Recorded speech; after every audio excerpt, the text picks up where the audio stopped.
Good morning, and thank you for joining us here at the Future Panther Academy. My name is Bonnie Fugiasco. I serve as the Special Events Manager for the Alumni Association at the University of Wisconsin-Milwaukee. So I want to welcome back all of you who have been with us for our entire series. This is our 8th week already. Can you believe it? I also want to welcome any new viewers that we have today. You are in store for a great treat today. Our series is called Stars Have Stories, and joining us is Dr. Jean Creighton. She has been our host for the series.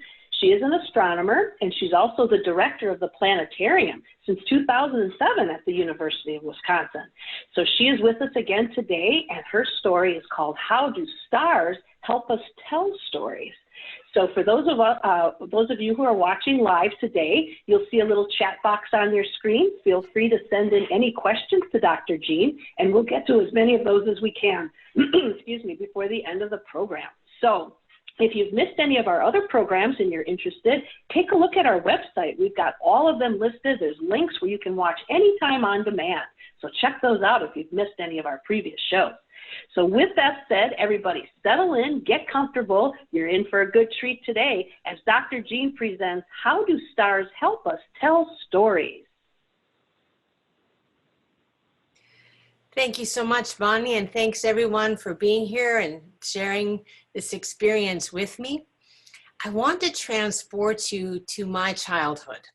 I grew up in Greece, as I've said before, and sometimes what we would do is at nighttime, we didn't have electricity in the cottage at summertime, so what we would do was we would look up at the stars and planets if there were any, and my Uncle Leonidas would tell us stories, about the stars, would tell us stories about some of the myths that were associated with the constellations.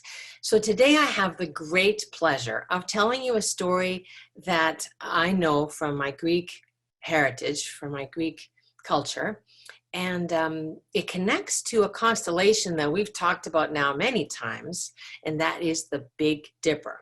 Its official name is Ursa Major, which means bear. So let me tell you the story of how the bear got to get in the sky. You're seeing here a picture of Arcadia. This is, if you imagine the Peloponnesus is one of the regions of Greece. It's kind of in the middle of the Peloponnese, and this is where Callisto, the nymph, grew up. Her father was Lycaon, and in fact, the mountain in the back where there is called Lycaon, the mountain Lycaon. So she was this beautiful nymph. She was a very accomplished young woman, and her name is Callisto. In English, sometimes people say Callisto. So I'll try and say both the English and the Greek pronunciation just so that you know what it's supposed to sound like. So Callisto was a priestess for the goddess of the hunt, who in Greek is named Artemis. Now, you may know the name Diana because the Romans decided that the Greek pantheon was so cool that they adopted it. They used different words, but they took a lot of the ideas, as often people do when cultures meet. They borrow from each other things that they think are useful or interesting.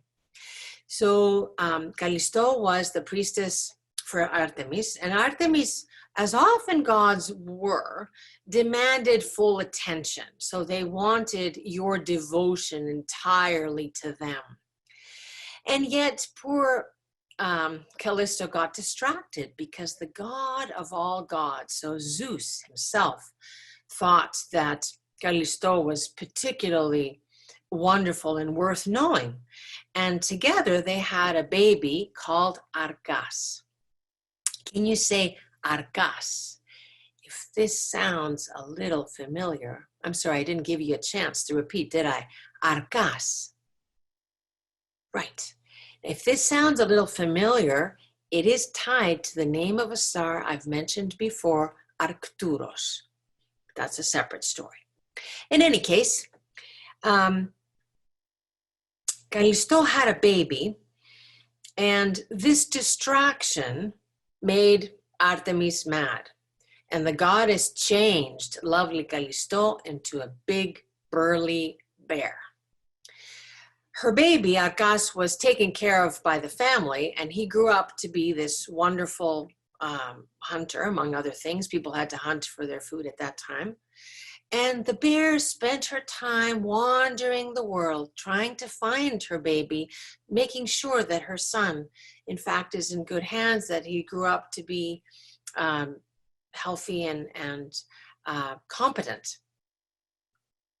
So one day, she's sitting by the river, and she notices across the river her son. Her son has grown up, and she rushes toward him.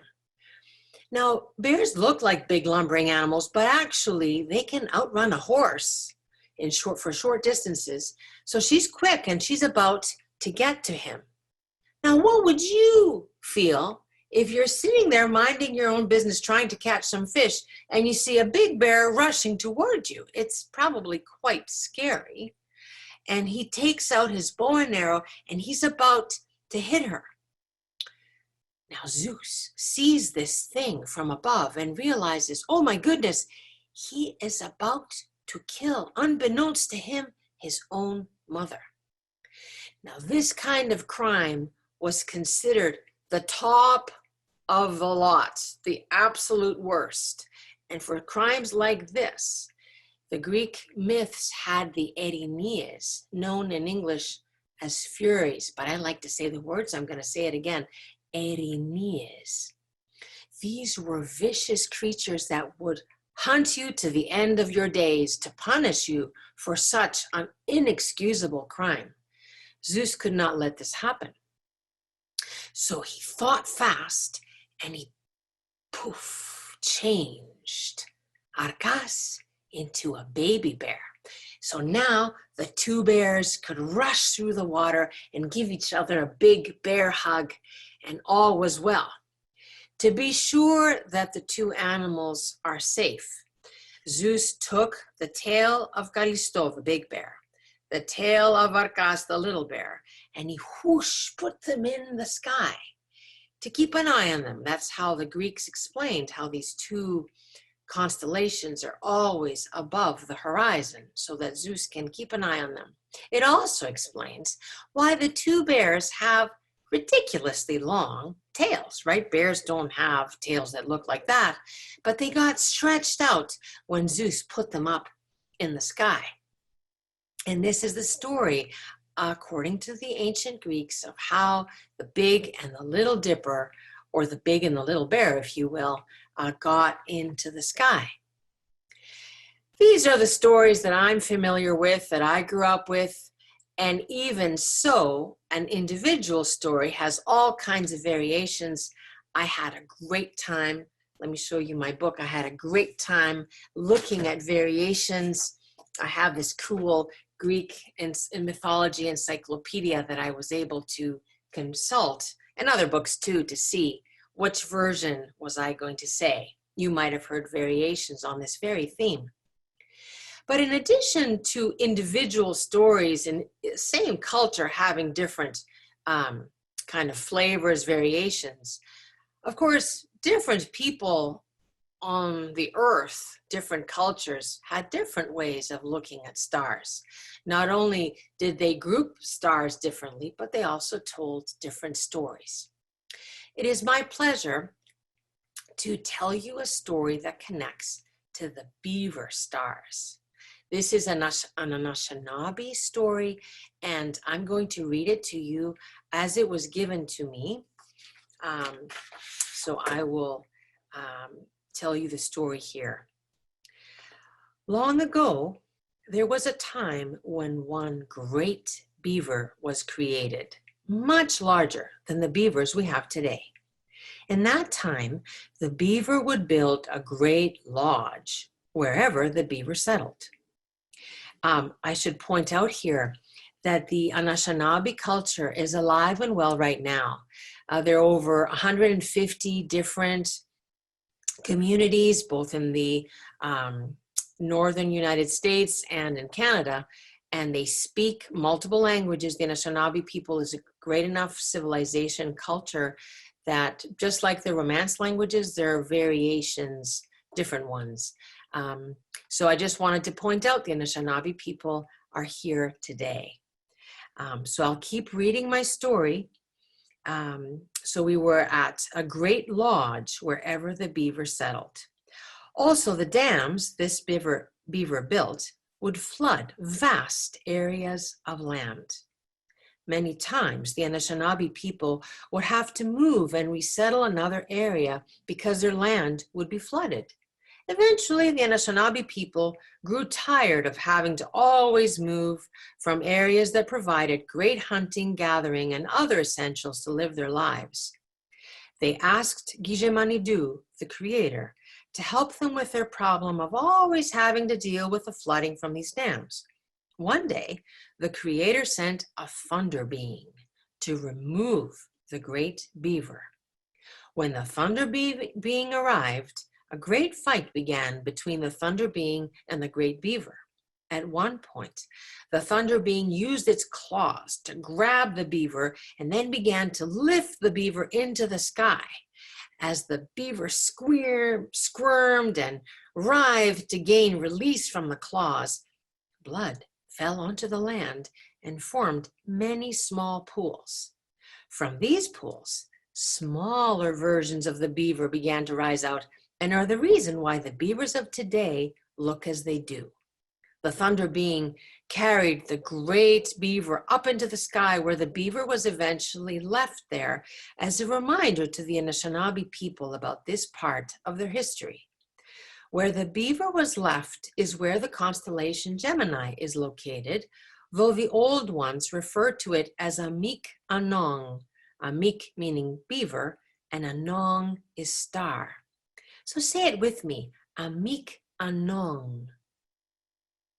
Yeah, Amik is beaver and Anong is stars. I'd like us now to focus on this picture of Gemini. I think of them as two stick figures, but let's see, where is the beaver here? Imagine that the beaver is face on. So the top two stars are its ears. The middle star is its nose. And those lines that stick out are his whiskers. The body is between the two straight lines, and its tail, its nice flappy tail, is on the left side where those two stars are connected. That would be his tail on the left. So these are the beaver stars, and we are able to see, now we won't be able to see them now. These are, this is a constellation that we can see easily in the early evening during the wintertime and early spring. So far, we have talked about how people look up, they connect stars, they make patterns in the sky, and they connect them to an object for which sometimes they have a story.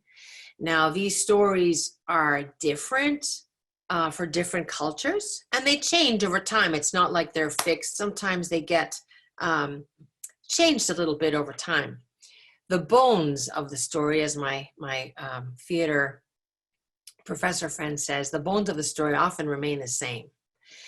So I'd like to talk about something that I've learned that I find so interesting, and that is that we find that some themes are the same. So for example, this story that I told you, the Greek story about the bear, is part of a whole family of stories that we see all over the world called the Great Hunt. And we find that there's similar ideas, so that we have a big mammal involved. It's hunted by something in the sky. In our case, it was Artemis the goddess, but it could have been other things that got into the sky. We have a creature who alive got transformed into a constellation, and that this Great Hunt story is often connected to what we call the Big Dipper.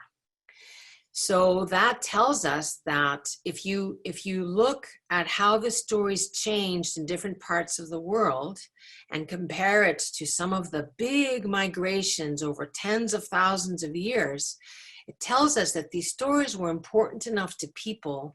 They shared it with their children, their grandchildren, that those stories traveled with people over long periods of time and over large tracts of earth.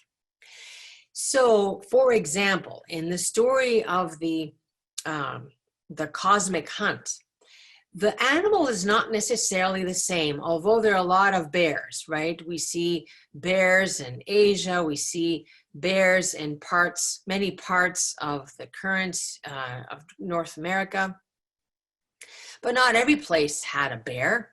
We see in the Arctic elk or reindeer, because those would be the animals that would be more relevant to their reality, to their everyday existence. We have, for example, in Africa, camels, zebras, even pigs. Notice how in the southwest, we have deer and mountain sheep. And I was particularly interested in I thought it was intriguing that, of course, in South America, people wouldn't have had bears. There's a tapir there, which would be their kind of local animal. And in the Basque region of Spain, which is away from the Mediterranean, they highlighted the ox. So again, that tells us that people connect the stars with the animals that would have been particular in their experience. And I think that tells us something powerful about the need to tell a story that connects stars with our everyday experiences. And with that, I'm, as always, thrilled to hear the kinds of questions that you would like to discuss.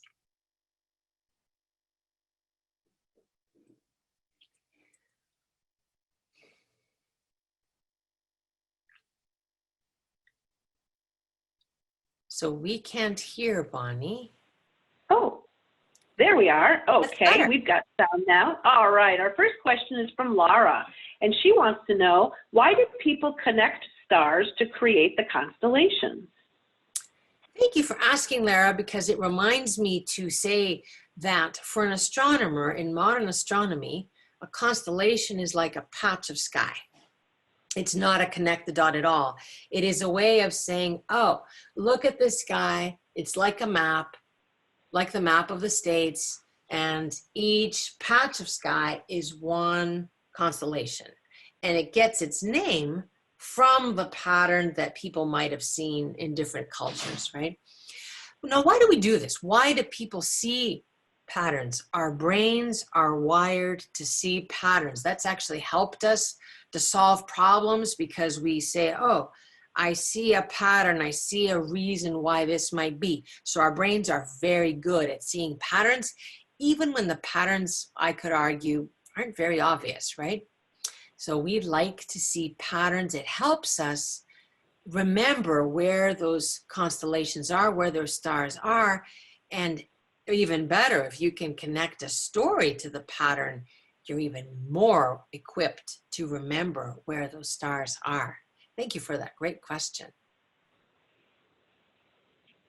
Okay, and our next question comes from Candace. I know there's a lot of mythology and lore with the stars. Are there any stories with the stars that are still relevant today? You know, Candace, stories are interesting because they connect us to a cultural common language. The need we have to share stories is very strong. So even if the stories are connected to things that are older, right? So in my daily experience, I don't encounter bears very often. I do like the idea that I can bring some of that past to the present. Admittedly, I have an advantage because my Greek heritage, I grew up in Greece. So a lot of it is kind of sitting around, right? So for me, Arcadia is not an exotic place. It is, in fact, where my father grew up. So that helps. But in any case, I think it's wonderful to learn about your own culture and other cultures through cultural stories that people share with stars. Lovely question. Okay, our next question comes from Zach, and he asks, does every constellation have a story? Not really, because of the 88 constellations that we have today, some of those constellations are pretty underwhelming is the word that comes to mind. Very faint stars. They wouldn't be, look at me, tell a story about me kind of things. So not all of them have stories. And frankly, there were some constellations that, for example, would not have been visible to everybody on the planet. So those constellations very far south, for example, would certainly not have a Greek equivalent. They would be stories that people would say in Patagonia or in South Africa or in Australia. So that's, I guess, another point, that any constellation would not have been visible from everybody on Earth. Okay. Our next question is from Stephanie. What stories do the stars tell? Good question, since that's the title of our whole series. Today I focused on the stories that are cultural, the stories that tell us something about the needs and interests of different people through the ages. Our series, the rest of it, has talked about what stories, what can we measure, what can we see in the stars that tell us something about the story of the stars themselves. So when we're thinking about stars, how do they grow old? How do they change over time? How hot are they? How much light? How far they are? All of these things we've talked about in some detail in our previous episodes. So you're invited to look at those and see what stories do stars tell. It turns out the stories they tell are great. Thanks for your question. Okay, and here's a question from Sydney. Where can I find more about constellations and their stories? I would advise you to go to the library. There are lots of great books that will have stories, Greek stories, but also other stories around the world. In some cases, you'll see variations of the theme, and that's fine. I can give you, assuming that you don't speak Greek, if you do speak Greek, then this Greek encyclopedia is a great resource. Many of our listeners won't be able to do that. So for Greek myths, I can recommend this book by Robert Graves. It's a classic reference. The book is called Greek Myths, and it has a very nice rendition of a lot of Greek myths. But I would say go to the library, and if I were you, I would focus on first, try and find stories that somehow you are interested in. So if you have many people in the US have a variety of backgrounds, see if you can find something from your own culture or many cultures that connects to you somehow. And that might get a question for a grandma or grandpa, something that they might be able to fill in a blank that will be even juicier for you. Very good. And here's a question from Bailey. Since men so often hold narrative control, how can women relate to or tell their own stories through the stars? Okay, Bailey, let's not mince our words. That's a great question, especially now, but always. Sometimes these stories depict women in a way that's makes them look weak or victims. So I get what you're saying. What I try and do is I try and find stories that empower women as much as possible. Also, given that I've told you there are variations on the theme, I gravitate toward the variation that is most empowering as possible. So going out in the world and looking for stars that tell something positive about the role of women, I think is a very good practice. So you go, girl, go find good stories. And this goes for everyone. Find stories that empower people, that tell an honest, authentic story without putting other people down. Great question. Thank you. Well, I'm so glad that we got to share this time together, finding stories in the sky and our cultures. And next time, we're going to, which is not next week, it's on the 26th of 2 weeks from today, I'm going to have the pleasure of sharing with you my experience in the stratosphere when I had a chance to spend 20 hours on Sophia. I'll tell you about that experience. And at that point, we'll also, I hope, have some time to open the mailbag and look for the many questions that we haven't had a chance yet to answer, given our time limitations. I look forward to seeing you again. Thank you very much for listening. Oh, I should point one more thing.